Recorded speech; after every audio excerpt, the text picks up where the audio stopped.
I've been wanting to talk about the Elden Ring DLC since I got my grubby little hands on it, but I wasn't really sure what to say other than more Elden Ring good. I mean, I think Pine put it best in his review. Game good. Game very, very good. However, after emerging from my multi-day bender of pure, unadulterated gaming, I opened Twitter and crossed over into what feels like the gaming twilight zone. Fans are saying that Shadow of the Erdtree, the game by the developers of Dark Souls, the series that has become the go-to meme of hard video game, is too hard. Major review outlets gave it high praise across the board, outside of a few outliers such as Eurogamer, which received intense derision for daring to give a 3 out of 5. But then, flash forward to a few days later, and the reviews on Steam aren't exactly flattering. And people aren't just saying that it's challenging, no, it must be bad game design, it's bad balancing. It's not just newcomers either. The call is coming from inside the house. It's people wearing the Souls franchise in their reviews like a Medal of Honor, saying that scaling is overtuned, bosses do too much damage, there's no openings, etc, etc. A popular streamer quits the game for a day and it turns into a news article. Other streamers spend 7+ hours ramming their heads against a single boss. What the fuck's going on here? I do want to quickly note that some of the negative reviews concern continuing performance issues, which I won't deny, but didn't personally experience, and complaints of reused content and bosses, which, while over-exaggerated, is an entirely separate conversation. But what I really want to dig into is the difficulty angle. Now, my goal here is not to give a Wikipedia summary of Elden Ring, but I do think it's important to consider just how popular the base game became in comparison to prior Soulsborne entries. Dark Souls sold a little over 1 million units in its first year, Dark Souls 3 sold 10 million units in 4 years, and Sekiro sold a similar amount in a similar time frame. Elden Ring sold 25 million units in half that time. It's in the top 50 best-selling games of all time, and it brought so many microcosms of people into the genre with different backgrounds, skill levels, and opinions, while further intensifying the get-good mindset of longtime players. But it also showed people that these games aren't as miserable as their reputation suggests. Elden Ring's open world, build variety, and spirit summons made it incredibly accessible, and while its structure wasn't perfect, it created a new way to experience Souls combat and exploration. This leads me into the first reason why it seems players are struggling with the DLC. The difficulty itself is quite a step up from the base game, which makes sense. It is adding new content and trying to challenge you in new ways. It would be boring if it was just more Elden Ring with nothing changed. Shadow of the Erdtree quote-unquote opens with what I found to be 2 of the hardest fights, Divine Beast Dancing Lion and Rulana Twin Moon Knight, but their overall design is a precursor for much of what you'll see in new bosses. Longer attack strings with delayed swings specifically designed to punish reckless action, alongside gap closers to punish unfocused attempts to heal or run away. I'll be the first person to tell you that I think the balancing in the DLC is quite fair, and I'm far from a veteran. Elden Ring was my first Souls game, and my ass used spirit summons the whole time. Jumping into the DLC while attempting to not use spirit summons for almost every fight was like stepping out of a kiddie pool and into, I don't know, a shark's mouth. You really can't fuck around with these guys. You can't run and spam jumping attacks, you can't stand around and cast spells forever, and even if you do use spirit summons, you still have to watch your ass a little. Many bosses in the base game will give you breathing room in between attacks to reposition and heal, but in the DLC, they are far more aggressive and give little time in between strings before they fly towards you and run it again. Brute force is no longer a viable strategy. These fights are tough, no doubt about it, but they're also so much fun. I know this is all subjective, but as we all know, no game is for everyone, and talking about difficulty is a mess. I'm just establishing my stance here. The Dancing Lion's music and element transitions are mesmerizing. Rulana has tricky fake-outs that are rewarding to memorize, and Mesmer is an incredible set piece with well-telegraphed attacks that might make him my new favorite fight in the entire game. If this all sounds familiar, it's because, like, that's supposed to be the point of these games, right? It is not for them to be soul-crushingly miserable, it is for them to be patiently learned and mastered, and also tinkered with. Fights are puzzles to be solved. While I essentially ran one setup for the base game, I respec'd in the DLC over 10 times, experimenting with different weapons and builds to better suit the areas or fights I was in. My favorite addition to the DLC is the deflecting hard tier, which lets you perfect guard by pressing block right before getting hit by an attack, negating damage, vastly reducing stamina costs, and enhancing the damage of guard counters. It isn't perfect for every boss, but it was a fun way to approach most fights and works with shields, fists, backhand blades, even just a good old greatsword. In addition to the builds, there are so many tools to take advantage of. Items, spells, great runes, NPCs, spirit summons. I know there's a whole you didn't do it for real unless you run level 1 club with no armor mentality, but self-inflicting a bunch of difficulty and then saying a game is too hard is too muddy of a conversation for me to want to deal with, and I obviously don't know what it's like to play the game with every build. A claim I do want to discuss here is that the DLC is what some people are referring to as turn-based. It's either too boring or too punishing because bosses have long attack strings that only have an opening for 1 or 2 hits before you're back on defense. But in utilizing many of the game's new tools, I found this was far from the case. What really stood out to me about these new bosses was that it wasn't just a simple back and forth. I had to change my build and analyze each fight in detail to find small cracks to exploit, and this made combat more memorable. When I fought the Dancing Lion and Rolana, I used the backhand blades to swerve around or through specific attacks and land an extra hit. In my fight with Romina, I noticed that her long horizontal spear swings and some of her tail swipes wouldn't hit me if I stood right next to her, and was able to get quite a lot of damage off while completely avoiding attacks. When I fought Mesmer, I equipped a flame protection talisman and would intentionally tank weaker spells to get more damage in. And in my fight against the final boss, which I will discuss later with a spoiler warning, I trial and errored a way to get 2 guard counters off in a row. FromSoft can't just keep building the same boss fights or playing the same tricks over and over again. They have to up the ante by giving bosses more complexity and giving players more options. But when said players refuse to engage with anything other than a sword and a dodge roll, things get significantly harder. It's completely understandable to not find this sort of defensive play that requires more complex dodging and blocking to be as enjoyable as previous entries in the series. But again, that doesn't make it bad game design. As someone who considers themselves an outsider to these types of games, this level of difficulty is what I expected. When I got stuck on DLC bosses for anywhere from 1 to 4 hours each, I got excited to fully learn their movesets in order to take them down. And even these fights aren't as bad as the mythos that longtime Souls fans love to create for the genre. You can find plenty of reviews on the original Dark Souls that read like this one. You won't like this game. Don't buy it. It will actively punish you for every misstep. It will eat your soul and spit it back onto your mangled, decaying corpse. A masterpiece that only a fortunate and patient few will ever get to fully experience. I'm not trying to claim that FromSoft makes perfect video games, but there's a vast chasm of a difference between people spouting day one knee-jerk reactions when their build doesn't work and genuine design issues. But when ego is involved, things get messy. There's a subtle yet important distinction to be made between not enjoying a game, which is fine, and a game isn't what I wanted, therefore bad. There would be no legendary stories or sense of triumph if Malenia was nerfed into the ground. I'll die on the hill that Baltius in Armored Core 6 was a fantastic boss that forced you to engage with the customization mechanics in a way that most games never would, and I'm sad that it got nerfed after Backlash.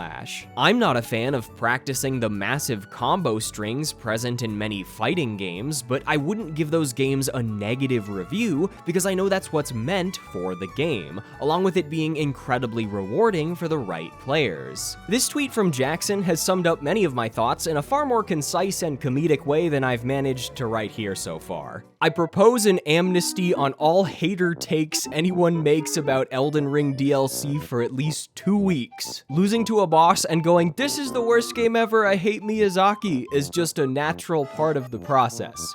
We do this every single time. The main misunderstanding that seems to have obfuscated these design concepts to the point of mixed reviews is a failure to fully understand or engage with the game's continued open world structure and new leveling system, Scadutree fragments. Because you're meant to enter the DLC with an endgame build, often suggested around level 150, the DLC would have no sense of growing threat or RPG scaling without a new system to facilitate it, which is where the fragments come in. Shadow of the Erdtree is an open world game just like Elden Ring. It's literally inside Elden Ring, and its bosses are built to act like soft barriers, just like some of the most famous fights from the base game. These fights are tough as it is, but if you take on Rolana and the Dancing Lion without leveling your blessing high enough, they can sweep the floor with you. I've seen a handful of reviews and comments seriously surprised at this level of damage, calling it overtuned, but you know who else can one or two shot you if you challenge them early? Margit, Radon, the Tree Sentinel. Imagine if Elden Ring had mixed reviews because of the fucking Tree Sentinel. Who knows, maybe my base game build was shit, but I have footage of many bosses dealing large amounts of damage to me. Radon, Renala, Moog. Dude, you ever get slam dunked by Horalu? Probably not, because if you did, you wouldn't be alive to tell me. Scadutree blessings will significantly boost both your damage and damage negation, and even 1 or 2 levels can make a big difference on an individual boss. It doesn't negate all challenge, but you're essentially never walled out from exploring further or doing other things. Bellerot is on the edge of the map, for God's sake. There is an exciting world to explore that will reward you with fragments, upgrade materials, cool weapons, summons, and plenty of other surprises until you feel prepared enough to run it back. Over the course of the game, you can cut damage by a large margin, to the point where just about everyone I've talked to said they did trivialize certain bosses by finding them too late, from Meteor to the Scadutree avatar to the Golden Hippo. If I want to make genuine critiques of the DLC, I obviously can, but it wouldn't be to lash out at developers and say bad balancing. It would first be to suggest that the importance of Scadutree blessings aren't properly communicated to the player. Re-enabling the tutorial prompts in case players have them off, alongside displaying exactly what the blessing is doing for you, would communicate its significance and encourage more exploration. But I think global nerfs across the board so that bosses and enemies can't two-shot you would be disappointing while not fixing the true issues people are facing. Even when I fought bosses with an over-leveled blessing so that they couldn't kill me in 2 hits, they still punished mistakes so often and attacked so aggressively that I had to learn fights to a more significant degree than the base game. I also think that larval tiers should be more easily accessible or just straight up purchasable to remove the mental barrier in needing to spend a limited resource to respec. And the deflecting hard tier completely redefines and enhances combat to the point that it feels like it should have been a talisman or a main game mechanic rather than a tier for the mixed physic. Thing is, even if I do say get your Scadutree blessing up, like the official Bandai Namco account has tweeted in response to people struggling, it won't appease everyone, and I know that. I hope FromSoft doesn't make drastic changes that pull back on their vision, because I love the level of challenge on display. You can acknowledge the flaws in Elden Ring's systems, but if you want to fully appreciate games as the art pieces they are, you have to try to meet them where they're at, and where Elden Ring is at is not Dark Souls 4.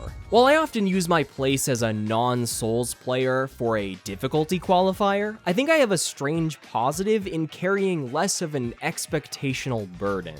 I've seen people mad that the Elden Ring DLC isn't like previous Dark Souls DLCs where you can fight a few bosses with a completed build, and like, yeah, dude, it's Elden Ring. I really don't want to say that the get good elitists have a point here because they drive the wedge between positive and negative even deeper. so I won't, but I don't think their intentions are always bad. It's more a matter of expression. Saying skill issue to anyone not having fun diminishes the larger point that Shadow of the Erdtree requires patience. These fights are a lot harder to cheese or luck your way through than most encounters in the base game, and their true reward is found through fully mastering them, no matter how long that takes. I bring patience into the equation because I think players have differing levels of it when it comes to being stuck in a video game, especially when they consider themselves experts in the Souls-like genre. If your mindset going in is to beat a game as fast as possible, whether that's to brag you did it, post about it, see it all before getting spoiled, or maximize your free time, it can often lead to a lot more frustration.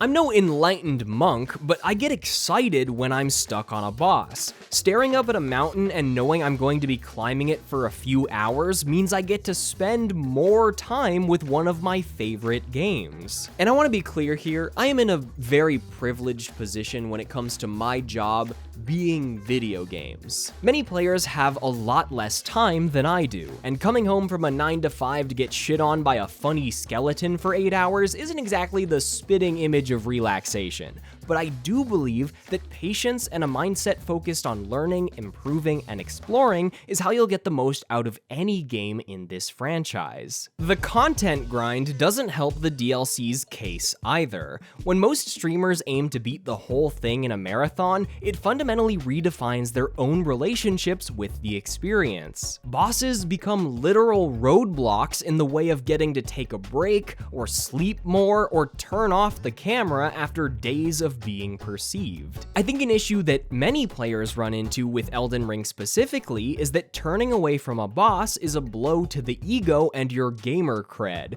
It's admitting defeat. Exploring or switching your build is taking a handicap, even though the game is designed to encourage that. And I can only imagine how exacerbated this feeling gets when you know thousands of people are watching you fuck up. It's just like, this is the last series I would expect this to happen to. Before I close things out, I want to quickly touch on the final boss, because it is an important piece of the conversation despite many of the most vocal critics not even making it to the end of the DLC. If you don't want to see or hear about this boss for spoiler reasons, skip to the timecode on the screen. Otherwise, Promised Consort Radon, harder than Mania, the hardest fight in both Elden Ring and its DLC, described by some as the hardest fight FromSoft has ever developed. From my limited knowledge, this is true, and damn, I can see why some people reach their breaking point here. I'm a bit deranged and managed to complete this fight without any spirit summons, but it did take me around 5 hours of repeated attempts with a Scadutree Blessing level of 17.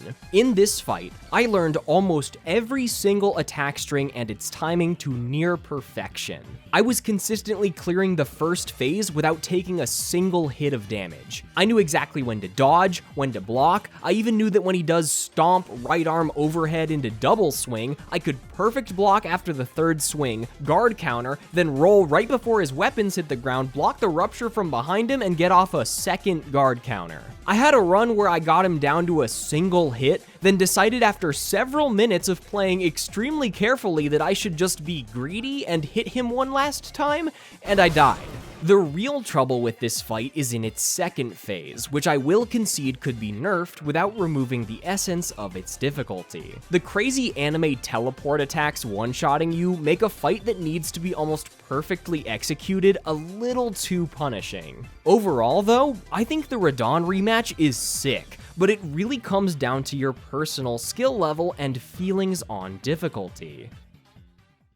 To loop back around to the beginning of this video, we've returned to the impossible conversation that difficulty and fun is subjective. If you think this DLC is too difficult, that's totally understandable. It is difficult. There's such a lack of nuance and empathy on the internet nowadays, and I don't think anyone should feel bad for not enjoying the Elden Ring DLC. I think it's misguided for people who did enjoy it to dunk on others and say get good and skill issue, but Twitch chat, Twitter replies, and Steam reviews aren't the best places to facilitate real conversation. Talking about and reviewing games is hard because there's always subjectivity involved, and I can think a fight is incredibly fun while others don't. There are plenty of things I don't enjoy about other games that I catch heat for every time I mention them. It's just, when I read a negative review that opens with over-tuned BS bosses and closes with FromSoft doesn't understand game development, I feel that says more about the reviewer than it does about the game itself. The overwhelming toxicity and pressure that exudes from these internet discussions then sours the experience for many players that would have otherwise fully enjoyed it. People get too scared to play it, others get in meaningless arguments, and me and my friends all have to reassure each other that we aren't crazy for having a good time, or thinking X or Y boss was actually pretty fun. By the time you watch this, I'm sure plenty of other videos will have beat me to the punch, and there may already be patches in the works or released for Shadow of the Erdtree, and the most vocal critics will get to feel vindicated after calling YouTubers and reviewers paid shills for daring to enjoy a video game. I know that type of gamer won't vibe with this video, because here I am, saying game good, so I hope I'm prepared to deal with that, although I'll likely just go back to talking about some indie games after this. You should really check out my indie game videos, they're pretty good. The concept I want to close with is something that Pine mentioned in a follow-up to his own review. When the conversations around these games consistently begin and end at difficulty and combat, so many people miss the forest for the trees and ignore the beauty of discovery. It's a huge part of what makes the experience so compelling. Many of my favorite moments in both the base game and DLC aren't beating a boss. It's taking the elevator down to Siofra River. It's conquering one of those rat fucker heroes' graves with the giant spike wheel death machines. It's piecing together cryptic lines from NPCs and solving their quests. It's taking in the views of overgrown ruins, blue coastlines, and flowery meadows. It's exploring the abyssal forest and not being able to summon Torrent because he's too scared. Dude, me too! I've listened to so many people passionately discuss Soulsborne games to the point that without having played any of them, I know they're remembered for far more than just their hardest challenges. And I hope that the rest of Shadow of the Erdtree, both areas that could be improved and moments that made me yell "holy shit" alone in a dark room, don't get fully drowned out in reactionary responses to one piece of this puzzle. That's about all I have for this video though, so thank you for watching. Keep an eye out for some more indie recommendations on the way, and if you're looking for a real challenge, the fucking pixel art platformer about anxiety is harder than this game.